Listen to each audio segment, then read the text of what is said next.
आज का first topic है वेक्टर जॉइनिंग टू पॉइंट्स।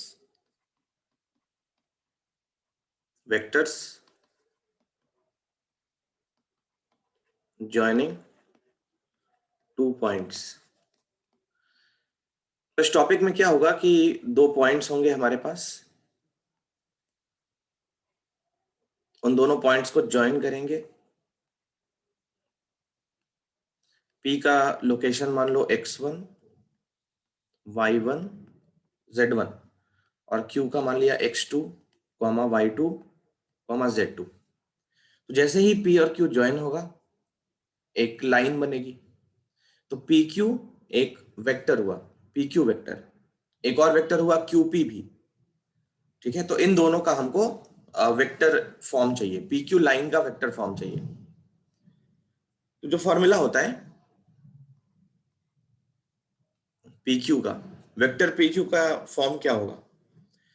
तो देखो, इसको लिखने के लिए Q क्या है ना, बाद में है, P से Q की तरफ जा रहे हैं, तो OQ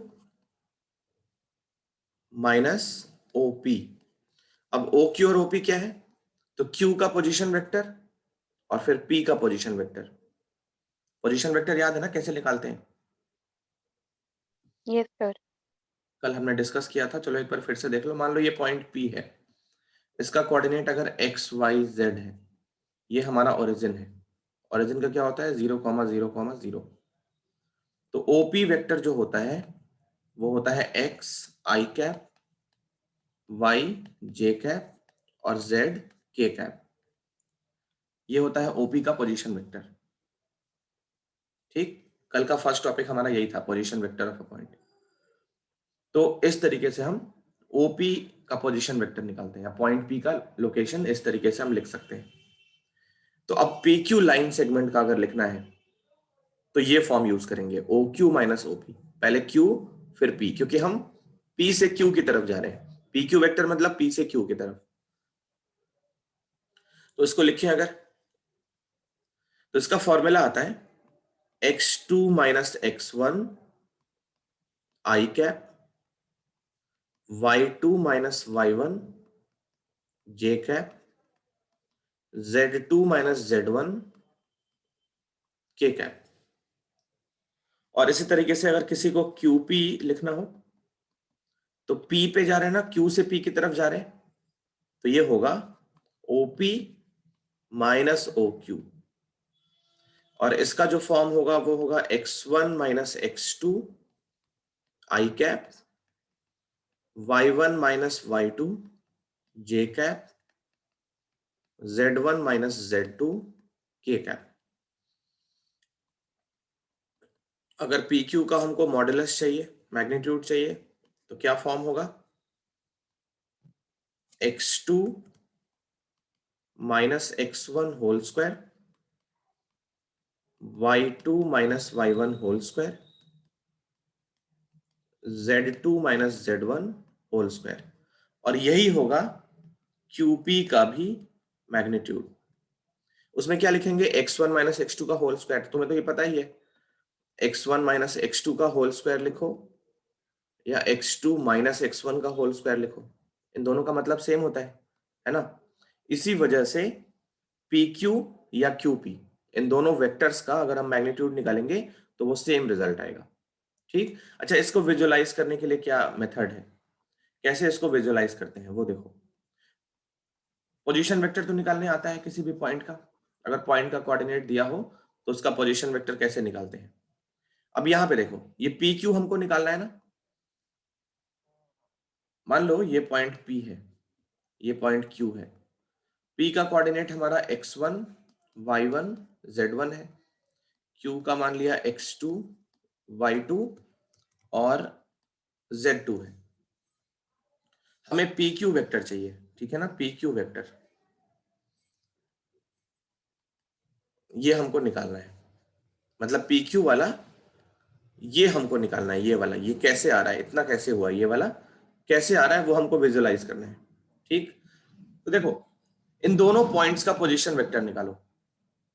ओरिजिन से इनको ज्वाइन करो पहले। ये मान लिया ओरिजिन है 0,0,0, तो पहले क्या करो, ओपी कैलकुलेट करो। तो ये देखो ओपी और ये पी क्यू सेम डायरेक्शन में हो गए, तो ओ क्यू हमको रिवर्स डायरेक्शन में लेना चाहिए। तो इस ट्रायंगल में अगर हम अप्लाई करें वेक्टर सम का फॉर्मूला, तो OP plus Q P Q equal to O Q होगा। ये समझ आ रहा है कि नहीं, बोलो।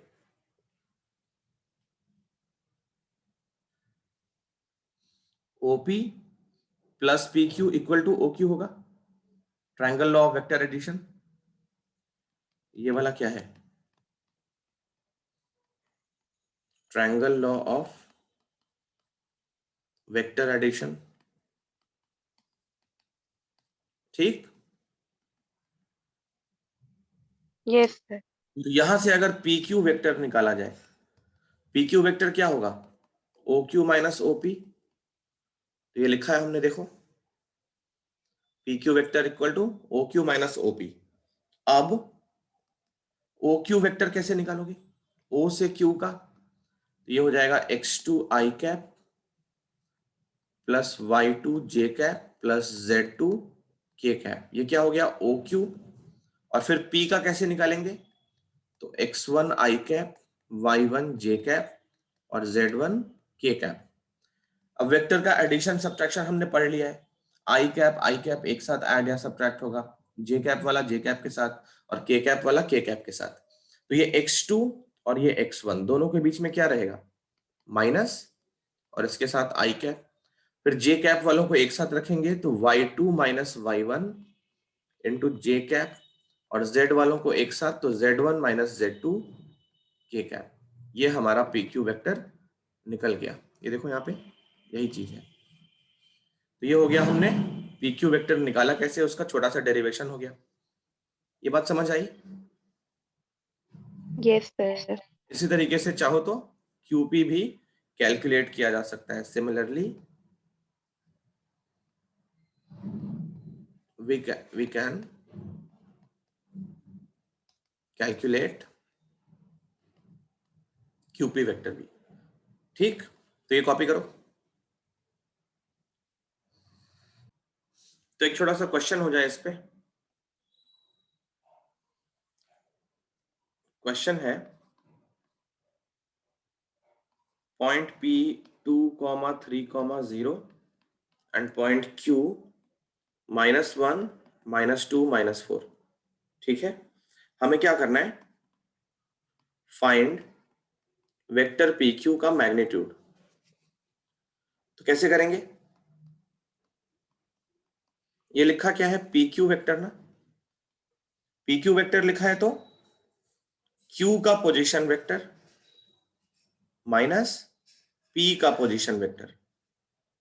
सफिक्स में पी पी क्यू लिखा है, पी मतलब position vector of Q minus position vector of P.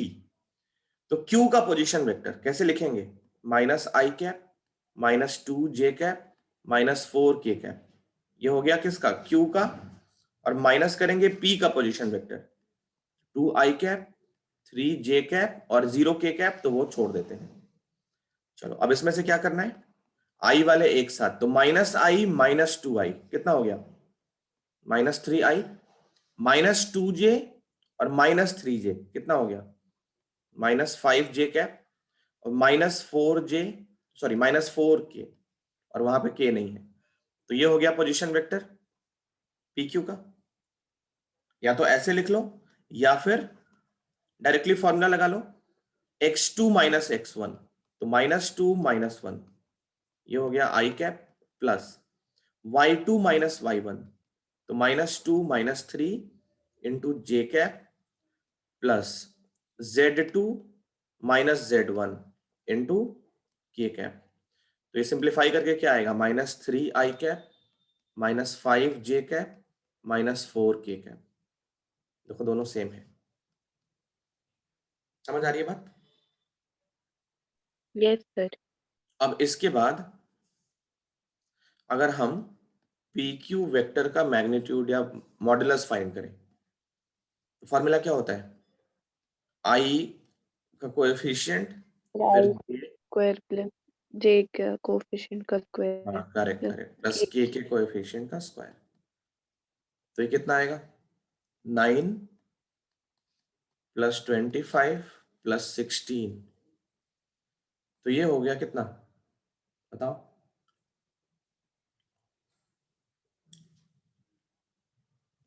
√50 हो गया, जिसको 5√2 लिख सकते हैं units.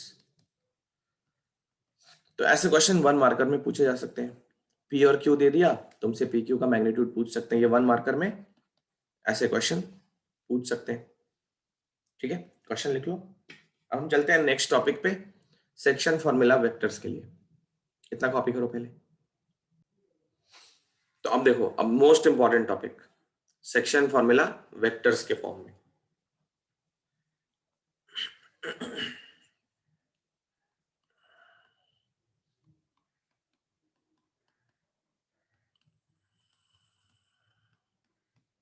Section formula in vector algebra. इसको बताने से पहले, इसको समझने से पहले हमें सेक्शन फॉर्मूला 2D और 3D में आना चाहिए। 3D तो कोई अलग नहीं होता है, 2D के जैसा ही होता है, बस Z कोऑर्डिनेट वहां पे इंट्रोड्यूस हो जाता है। तो ये समझो पहले, लंबा टॉपिक है। अभी हम 2D ज्योमेट्री में सेक्शन फॉर्मूला जो हमने क्लास 10th में पढ़ा था, वो एक बार रिकॉल करते हैं 2D ज्योमेट्री में। ठीक है, P का कोऑर्डिनेट मान लिया x1, y1 है, Q का कोऑर्डिनेट x2, y2 है, बीच में पॉइंट R है, और R क्या कर रहा है, इसको m/n के रेशियो में डिवाइड कर रहा है। m/n के रेशियो में डिवाइड कर रहा है, कहने का मतलब PR/RQ ये कितना है, m/n है। तो ये फर्स्ट पार्ट है इंटरनल डिवीजन का, इंटरनल डिवीजन। सेकेंड केस होगा एक्सटर्नल डिवीजन।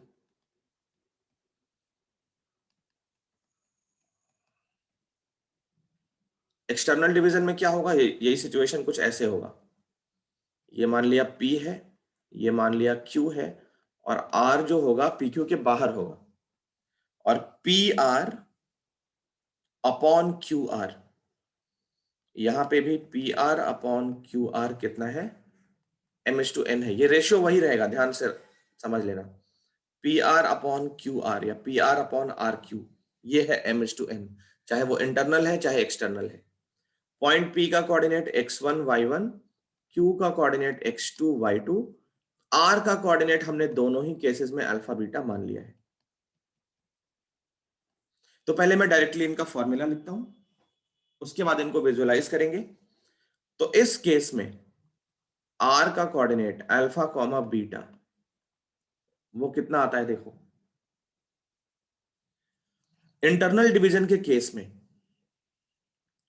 इन जो रेशियोज है ना, ये m/n, इनको लेके हम क्रॉस बनाते हैं। n का क्रॉस बनाएंगे p के साथ, और m का क्रॉस बनाएंगे q के साथ। क्रॉस तो ऐसे बनेगा, n का इधर और m का इस साइड। तो n का बनेगा p के साथ और m का बनेगा q के साथ। तो फॉर्मूला जो है हमारे पास r का कोऑर्डिनेट निकालने का, वो है n into p plus m into Q upon में m प्लस n। ठीक है, चलो तो r का x कोऑर्डिनेट कैसे निकलेगा, n का क्रॉस बनेगा p के x कोऑर्डिनेट से, m का क्रॉस बनेगा q के x कोऑर्डिनेट से, और जब y कोऑर्डिनेट निकालेंगे तो क्रॉस हम y कोऑर्डिनेट्स को यूज करके बनाएंगे। तो पहले अल्फा निकालते हैं। अल्फा क्या है, r का x कोऑर्डिनेट है, तो ये होगा nx1 plus mx2 upon m plus n। दोनों इसी फॉर्मूले से निकाल रहे हैं, r का x कोऑर्डिनेट भी और y कोऑर्डिनेट भी। तो इसमें लिखा था ना n इंटू पी, तो अब अगर x कोऑर्डिनेट निकाल रहे हैं तो n के साथ p का x कोऑर्डिनेट मल्टीप्लाई होगा, m के साथ q का x कोऑर्डिनेट मल्टीप्लाई होगा, अगर हम x कोऑर्डिनेट निकाल रहे हैं तो। अब r का अगर y कोऑर्डिनेट निकाल रहे हैं बीटा, तो n के साथ p का y कोऑर्डिनेट और m के साथ q का y कोऑर्डिनेट, तो ny1 plus my2 upon m plus n, ये हो गया r का कोऑर्डिनेट। इस केस में क्या होता है, देखो r का कोऑर्डिनेट अल्फा कॉमा बीटा, ये पहले फॉर्मूला लिखते हैं। ये मान लिया m इंटू n है, ठीक है, तो n क्रॉस बनाएगा किसके साथ? p के साथ, और m बनाएगा r के साथ। तो यहां पे होगा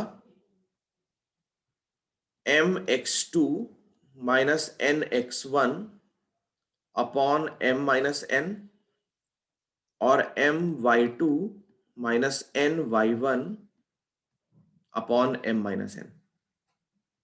ठीक है, ये एक्सटर्नल डिवीजन का फॉर्मूला हुआ। mx2 minus nx1 upon m minus n, और my2 minus ny1 upon m minus n। External फॉर्मूले को थोड़ा विजुअलाइज करते हैं, ये शायद थोड़ा सा परेशानी हो रहा हो। तो देखो, एक्सटर्नल डिवीजन के फॉर्मूले को थोड़ा सा विजुअलाइज करते हैं। ये पॉइंट हमारा p x1 y1 है, ये पॉइंट है r अल्फा बीटा, और इनके बीच में पॉइंट है q x2 y2। अब क्या कहा जा रहा है, ध्यान से समझो। ये m है, इसकी लेंथ m नहीं है, इन दोनों का रेशियो m/n है। तो क्या हम ये PQ निकाल सकते हैं? जैसे यहां पे क्या दिया है, यहां पे दिया है PR अपॉन QR m/n। मेरा क्वेश्चन ये है, क्या हम PQ अपॉन QR फाइंड कर सकते हैं? PQ अपॉन QR फाइंड कर सकते हैं? देखो कैसे करेंगे। PR को स्प्लिट करो, PR को कैसे लिखोगे? PQ plus QR upon QR equal to m upon n। इसको सेपरेट करो, तो ये हो गया PQ upon QR plus QR upon QR 1 हो गया m अपॉन n। तो इसको आगे अगर बढ़ाएं, PQ अपॉन QR, ये कितना आ जाएगा? m बाई n माइनस 1, तो m minus n upon n। मतलब ये क्या पता चला, m माइनस n है। ओके, अब ऐसा अज्यूम करो कि P और R के बीच में पॉइंट Q है। ऐसा अज्यूम करो, इंटरनल डिवीजन का फॉर्मूला सेट करो, P एंड R के बीच में पॉइंट Q है, जो PR लाइन को m minus n upon n के रेशियो में डिवाइड कर रहा है। तो ये जो सेटिंग है वो पूरा इंटरनल डिवीजन जैसा फील होगा। जैसे P और Q के बीच में R पॉइंट था ना, इंटरनल डिवीजन में क्या था, P और Q के बीच में पॉइंट R था, और हमें R का कोऑर्डिनेट फाइंड करना था। इसको भी वैसे ही फिट करो, P और R के बीच में पॉइंट Q है, और हमें पॉइंट Q का कोऑर्डिनेट फाइंड करना है। ठीक, तो पॉइंट Q का कोऑर्डिनेट मतलब x2, y2, ये हमको फाइंड करना है। तो क्या फॉर्मूला बनेगा, n के साथ क्रॉस बनेगा किसका, P का, और m माइनस n के साथ क्रॉस बनेगा R का। ये हो गया nx1 plus m minus n into alpha upon इन दोनों का सम, तो m minus n plus n। ये q का x कोऑर्डिनेट हो गया। इसी तरीके से q का y कोऑर्डिनेट, तो ny1 plus m minus n into y2 upon m minus n plus n। ठीक, तो यहां से देखो x2 की वैल्यू क्या होगी, nx1 plus m minus n into alpha divided by n से n cancel m, and y2 की वैल्यू क्या होगी, तो ये होगा ny1 plus m minus n। अच्छा ये बीटा है ना, ये बीटा है, m माइनस n के साथ r का y कोऑर्डिनेट बीटा, तो m minus n beta divided by n से n कैंसिल अपॉन m। यहां से देखो तो क्या हो रहा है, ये m इधर ट्रांसपोज करो mx2, और nx1 भी इधर ट्रांसपोज कर लो। इधर क्या बचा, m minus n into alpha. इधर देखो my2, और ये n वाला टर्म भी ट्रांसपोज कर लो, तो इधर बचा m minus n into beta. Alpha निकालो जरा, तो अल्फा की वैल्यू क्या हो गई, mx2 minus nx1 upon m minus n, और बीटा की वैल्यू हो गई my2 minus ny1 upon m minus n। तो अगर अल्फा बीटा हम एक साथ लिख लें, अल्फा बीटा के कोऑर्डिनेट होंगे mx2 minus nx1 upon m minus n, my2 minus ny1 upon m minus n। ये मैच करो, बिल्कुल सेम है। mx2 minus nx1 upon m minus n, my2 minus ny1 upon m minus n। तो ये वाला और ये वाला मैच हो गया। ये समझ में आया? Yes sir. ठीक है, इसको कॉपी करो। अच्छा, इसी में देखो एक मिड पॉइंट फॉर्मूला भी होता है। मिड पॉइंट फॉर्मूला बहुत ही सिंपल है। ये थर्ड पार्ट इधर लिखते हैं। एक मिड पॉइंट फॉर्मूला भी होता है। तो इन सबको समझ के फिर हम चलेंगे वेक्टर पे। यही सारे फॉर्मूले वेक्टर फॉर्म में कैसे चेंज होते हैं देखो। सेकंड था हमारा एक्सटर्नल डिवीजन, थर्ड होता है mid point formula.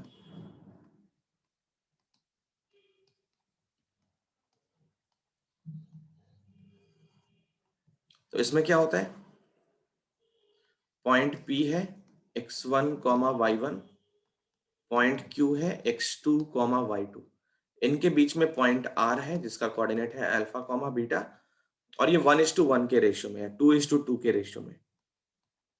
P R upon R Q, ये सिंपलेस्ट रेशियो है 1:1। हर बार ratio P R upon R Q ही है, ये ध्यान रखना। P R upon R Q, P R upon R Q हर जगह। तो अब जो आर का कोऑर्डिनेट लिखते हैं अल्फा बीटा, वो क्या होता है, ये 1 है, ये 1 है। तो इस 1 का क्रॉस बनेगा P के साथ और इस 1 का क्रॉस बनेगा Q के साथ। तो 1 into x1 plus 1 into x2 upon 1 plus 1 2, फिर 1 into y1, 1 into y2 upon 1 plus 1 2।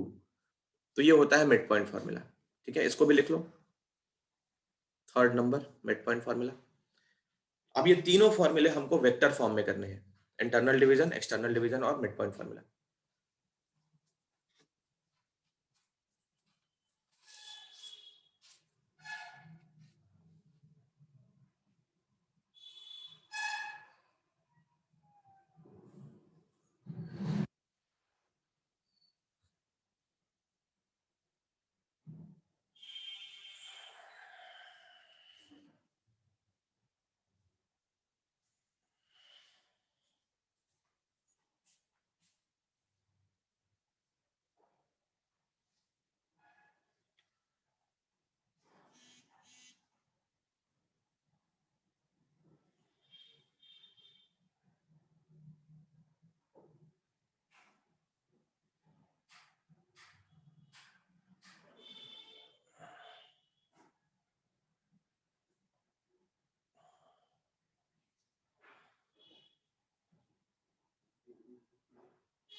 तो अब देखो यही फॉर्मूले, यही सारे इंटरनल डिवीजन, एक्सटर्नल डिवीजन और मिड पॉइंट फॉर्मूला हम करते हैं वेक्टर के लिए। ठीक, तो इसको बोलते हैं सेक्शन फॉर्मूला, जो टॉपिक था हमारा इन वेक्टर फॉर्म। पहला इंटरनल डिवीजन का,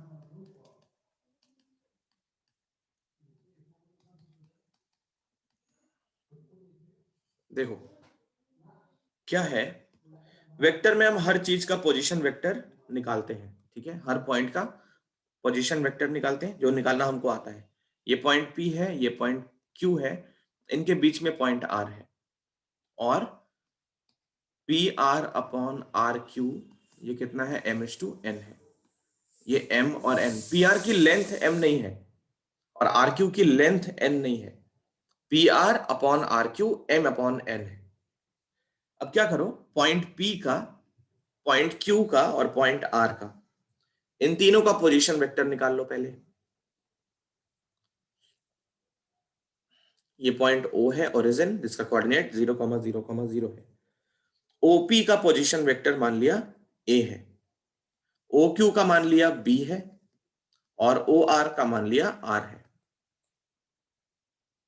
ठीक है, क्या क्या माना हमने, OP का पोजीशन वेक्टर वेक्टर A मान लिया, ओ क्यू का वेक्टर बी मान लिया और ओ आर का वेक्टर आर मान लिया। ठीक, तो आर का मतलब mid point formula, sorry section formula point R मतलब वेक्टर आर ओ आर के लिए ये होगा, बनाओ क्रॉस एन के साथ ए का, एम के साथ बी का, तो M in B plus N into A upon M plus N. ये समझ आया? एम के साथ क्रॉस बनाओ बी का और एन के साथ क्रॉस बनाओ ए का, तो ये हो गया आर का। ओके, एक्सटर्नल डिवीजन देखो,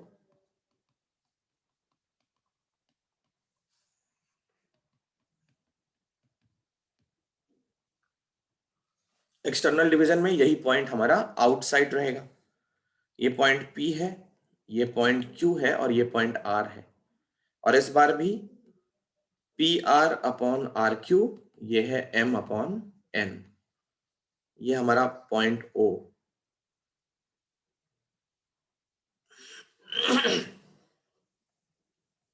OP का पोजीशन वेक्टर A, OQ का पोजीशन वेक्टर B और इसका मान लिया R।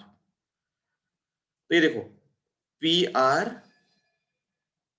अपॉन क्यू आर, ये M इज टू N है, तो R का जो पोजीशन वेक्टर निकलेगा वो क्या निकलेगा, M के साथ B का क्रॉस बनेगा, M into B minus N A upon M minus N. हम चाहे तो इसको भी विजुलाइज कर सकते हैं, देखो हम चाहे तो इस वाले को विजुलाइज कर सकते हैं।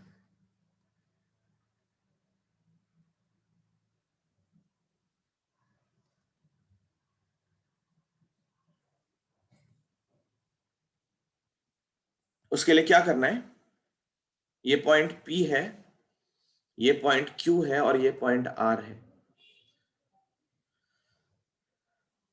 तो O से ज्वाइन किया इन तीनों को,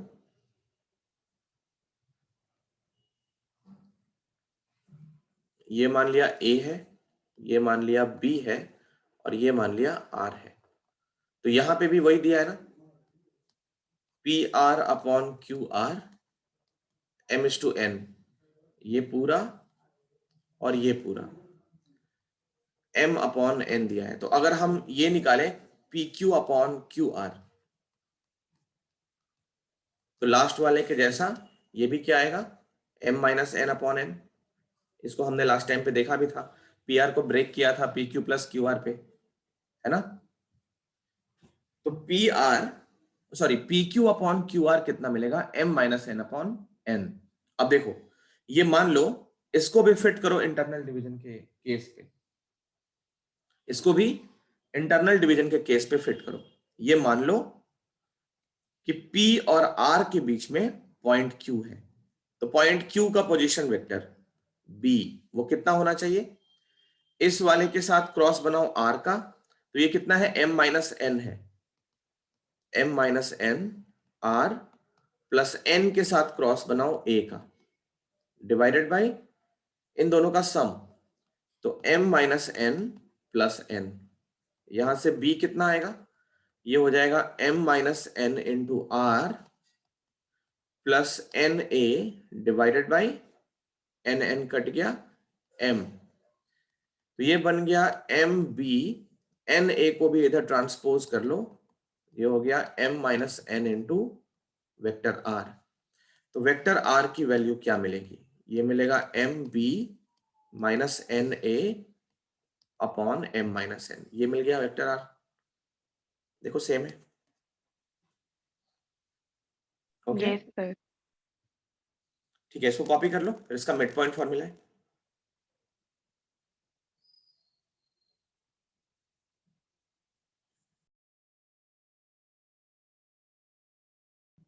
ओके चलो, तो थर्ड एक छोटा सा बाकी है मिड पॉइंट फॉर्मूला, फिर उसके बाद एक्सरसाइज 10.2 के लिए हम लोग रेडी हो जाएंगे।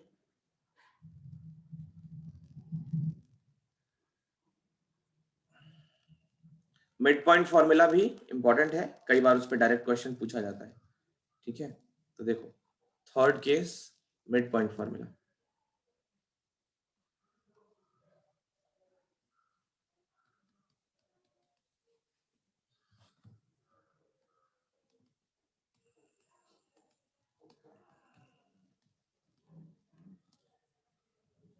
मिड पॉइंट फॉर्मूला में क्या होता है, यही पॉइंट P एंड Q है, ये बीच में उनके पॉइंट R है, और PR अपॉन RQ या QR 1:1 है मतलब सिंपलेस्ट रेशियो 1:1 है। तो O से P को मिला लेते हैं, O से R को और O से Q को। OP मतलब P का पोजीशन वेक्टर A, Q का पोजीशन वेक्टर B और R का पोजीशन वेक्टर OR वेक्टर, जिसको हमने R बोल दिया। ये 1:1 का रेशियो है। तो यहां से R का वेक्टर क्या आएगा, देखो 1 के साथ क्रॉस बनेगा B का और इस 1 के साथ क्रॉस बनेगा A का, 1 के साथ B का और इस 1 के साथ A का। तो 1 इंटू A मतलब position vector of A, 1 into B मतलब position vector of B upon 1 + 1 2। तो ये हो गया मिड पॉइंट फॉर्मूला। ठीक, इसको भी लिख लो। अब इसके बाद हमको एक्सरसाइज 10.2 करना है। ठीक है, तो 10.2 के सारे क्वेश्चन अब हमसे बहुत आसानी से हो जाएंगे।